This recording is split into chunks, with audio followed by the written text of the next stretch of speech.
Hey guys, Kirk from Cabinet Creations. We're going to talk about a question that we get all the time, which is, what is the process? What's the process for remodeling? And I would say every company has their own process. I'm going to walk you through Cabinet Creations process. And it's not to say our process is the best, it's to give you a frame of reference for what the process sort of looks like. So first and foremost, we start with design. And when we think about design, we as a business have to get what's in your head. So we have to extract all the things you're thinking about, and we'll use a kitchen in this example, like we always do. We got to understand why you're trying to redo the kitchen. What works, what doesn't work? What are the things you really want? What are the things that you would love to have, but man, if we left them out, we'd understand because of budgetary reasons. So we start with what is an in-home consultation. So we send out a designer and we send out an installation, generally speaking, the installation manager, but somebody who does the install side of the business. We're going to ask you a bunch of questions, often an hour and a half in home, sometimes more. We're going to ask a ton of questions. We're going to try and gather a bunch of information. And when we leave your home, designer and install manager are going to have a conversation about what we heard. We show up with our own individual booklet. So designer has a booklet, install manager has a booklet, and it is filled with questions that are really specific to what they need to accomplish to get you in this case, the kitchen you want. So we leave, we're gonna go back, we're gonna design that kitchen, we're gonna put together what is a proposal, and that proposal is gonna have a full-on list of all the things that need to be done based on the conversation we had at that in-home consultation. Once we get that design together, the proposal together, we're gonna have the homeowner, you, come in, and we're gonna talk about the design. We're gonna call that the first presentation. Almost never in that first presentation does somebody go, sign me up, I'm trying to buy a kitchen. It has happened because we've hit the mark so good and that homeowner knew exactly what they wanted, but a lot of times there's a second presentation. So we do the first presentation, we get more feedback, you see the design, you see the layout. Almost always there's some tweaks to be made, totally understandable. From there, we would essentially go back to the drawing board, we'd make modifications to the design that you saw, we'd make the adjustments to the proposal, and we would do what is the second presentation. From the second presentation, it's not abnormal or it's pretty common that homeowner wants to move forward. We would then come out and do a final measure, we'd prepare sign-offs, and we would get this cabinetry ordered. Once we get the cabinetry ordered, the next step is for us, we are going to get you signed up onto Builder Trend. Builder Trend is how we manage, if we're doing an installation, if we're doing a full project, that's how we manage that project with the homeowner. So that homeowner has their own login, they get to see all sorts of information about their project. We also work on the next part of this project, or the next part of your project or the process, we work on selection.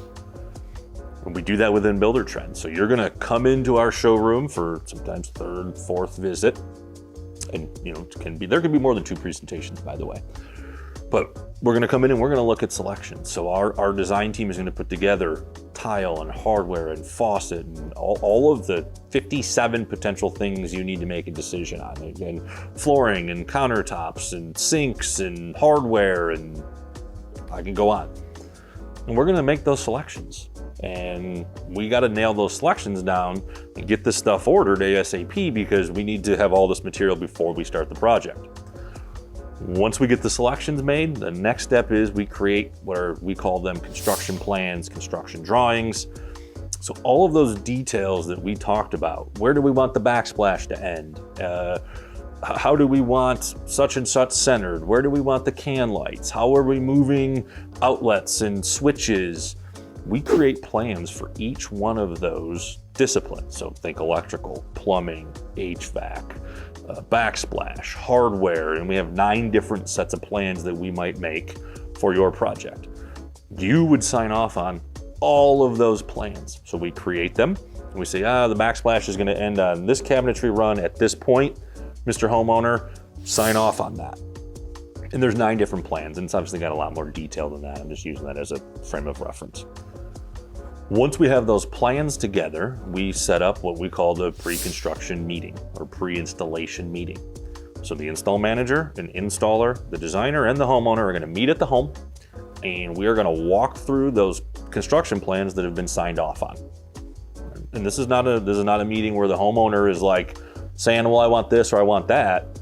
We're ready to go. We're showing that installer what to do for when they start. For us, they usually start within a few days, certainly less than a week, but because we want it fresh in the installer's brain. But we are showing the installer those plans. This is what you're executing. Obviously, we start installation after that pre-install meeting, and the whole goal once we start installation is get demo, get base cabinets set, because the next thing that needs to happen is we got to measure for countertops. The countertop process is it's a clunky process, and it takes time. And it's a third party and it takes time to fabricate this countertop. So once we get those base cabinets set, we want to get that countertop templated or measured and built and manufactured as fast as possible. So once we get to that, we start to introduce what we call the rolling punch list. The rolling punch list is it's a checklist where the homeowner gets to participate in, hey, this wasn't done correctly, or hey, you guys missed this, or we check off on it and the homeowner goes thumbs up. But we want, while we're doing the project, the homeowner to participate in things that they see, things that they have questions about. And we'll talk more about that with each homeowner, but we don't want a punch list at the end of the project.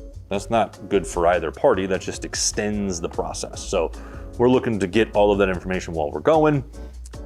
Once we get the countertop installed, we are generally going to come back and we're going to complete essentially scope of work that has to be done after the countertop.